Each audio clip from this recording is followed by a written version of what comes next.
بنی الاسلام علی خمس، میرا یہ ایک حدیث ہے. اس حدیث کے اندر آپ صلی اللہ تعالیٰ علیہ وسلم نے دین کو ایک بلڈنگ کے ساتھ کمپیئر کیا ہے، جبکہ آپ صلی اللہ علیہ وسلم نے ارکان دین کو پلرس کے ساتھ کمپیئر کیا.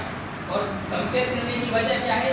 مضبوطی، کہ جس طرح پلرس کے سہارے چھت کھڑی ہوتی ہے، مضبوط ہوتی ہے، اسی طرح اسلام کے ارکان کے ذریعے سے اسلام اور دین مضبوط ہوتا ہے. بنیادی پلر کون سے ہیں؟ 5 ہیں: کلمہ، نماز، روزہ، زکوٰۃ، حج.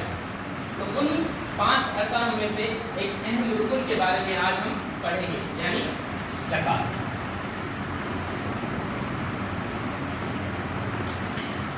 زکوٰۃ کے تعارف کے لیے 2 چیزوں کا جاننا بڑا ضروری ہے. ایک اس کی لغوی ڈیفینیشن، ایک اس کی اصطلاحی ڈیفینیشن. لغوی تعریف یعنی جو لغت کے اندر ڈکشنری کے اندر موجود ہے. لغت میں زکوٰۃ کا معنی ہے پاک کرنا، انگریزی میں پیوریفیکیشن، اسی طرح بڑھنا، گروتھ، یہ بھی اس کی میننگ آتی ہے. اصطلاحی تعریف زکوٰۃ کی کیا ہے؟ یعنی اسلامی ٹرمینالوجی، ایک مسلمان جو صاحب نصاب ہو اس شخص کا اپنے مال میں سے ایک مخصوص حصہ مستحقین زکوٰۃ کو ادا کرنا، اس شرط کے ساتھ کہ اس کے مال کو 1 سال، ایک قمری سال مکمل ہو چکا ہو. اب ہم زکوٰۃ کی فرضیت کے بارے میں بات کریں گے کہ زکوٰۃ کی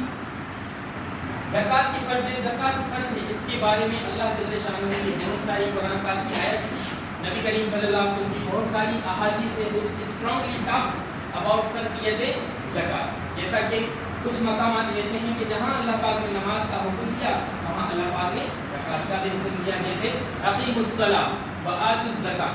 اسی طرح سورہ توبہ کے اندر نبی کریم صلی اللہ علیہ وسلم کو اللہ نے حکم دیا خذ من اموالہم صدقۃ تطہرھم وتزکیہم بہا، کہ ان کے امراء جو امیر لوگ ہیں ان سے صدقات یعنی زکوٰۃ وصول کریں اور تاکہ ان کے اموال کو پاک کیا جائے اور ان کا تزکیہ کیا جائے.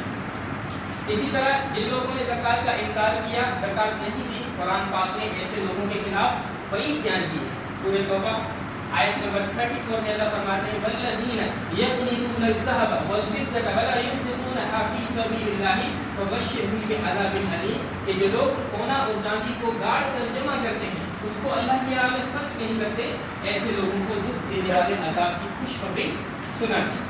پتہ چلا، نتیجہ یہ نکلا کہ زکوٰۃ ادا کرنا اللہ کی رضا کا سبب ہے اور زکوٰۃ ادا نہ کرنا اللہ کے عذاب کا سبب ہے. اب ہم نے ڈیفینیشن کے اندر چونکہ نصاب کا تذکرہ کیا ہے، اس کے متعلق میں آپ کو بتاتا چلوں کہ نصاب کسے کہتے ہیں. نصاب یعنی مال کی ایک خاص مقدار، اتنا مال ہوگا تو زکوٰۃ پر ہوگی، اگر اس سے کم ہے تو اس پر زکوٰۃ پر نہیں ہوگی. بنیادی طور پر نصاب زکوٰۃ کی 4 قسمیں ہیں. یا تو آپ کے پاس کیا ہو؟ سونا ہو، یا تو آپ کے پاس چاندی ہو، یا تو آپ کے پاس نقد پیسہ ہو، یا پھر ایسی چیز جس کو آپ نے تجارت کی غرض سے خریدا ہو، اموال تجارت. کتنا سونا ہونا چاہیے؟ 7.5 تولہ جو کہ 87 گرام تقریباً بنتا ہے. 52.5 چاندی جو کہ 612 گرام بنتا ہے. نقد مال ان دونوں میں سے کسی ایک کی قیمت کے برابر، جیسے اگر چاندی کی قیمت 52.5 تولہ 90,000 بنتی ہے، جبکہ 7.5 تولہ سونے کی قیمت تو 7 لاکھ سے بھی اوپر چلی جاتی ہے. تو اب اگر کسی کے پاس بینک میں 90,000 ہیں اور اس کو 1 سال گزر گیا ہے تو اس پر زکوٰۃ فرض ہوگی. تو یہ مختصر سا کیا ہے؟ نصاب ہے، ان لوگوں پر زکوٰۃ فرض ہے. اب یہ لوگ کس کو زکوٰۃ دیں گے؟ اس کو ہم مصارف زکوٰۃ کہیں گے.